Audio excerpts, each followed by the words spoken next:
I'm very clear Brexit does mean Brexit. د برطانیې وزیر اعظم تیریزا مې د اپریل په 2مه د پارلمان غړو سره د 2 ساعتونو لپاره خبرې وکړې. دوی لا هم په دې نه دي رضا شوي چې څنګه له اروپایي اتحادیې څخه ووځي. د برطانیه پارلمان 2 انتخابه لري. یو دا چې له کوم تړون بغیر ووځي او دوهمه دا چې په دې اړه د پریکړې کولو لپاره نور وخت وغواړي. دا د برطانیه حکومت پورې اړه لري چې کومه لاره انتخابوي. د برطانیه خلکو 3 کاله مخکې په یوه ټولپوښتنه کې پریکړه کړې وه چې اروپایي اتحادیه به پرېږدي، خو حکومت لا هم د دې کار په څرنګوالي د پارلمان تایید نه دی اخیستی. د روس کورونو چارو وزیر ولادیمیر کولتیف شمالي کوریا ته تللی دی.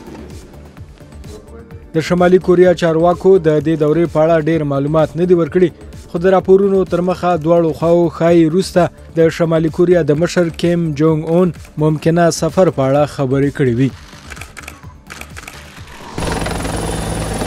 دا د اټلي د مرستندویه سرکاري ادارې هلیکاپټر دی.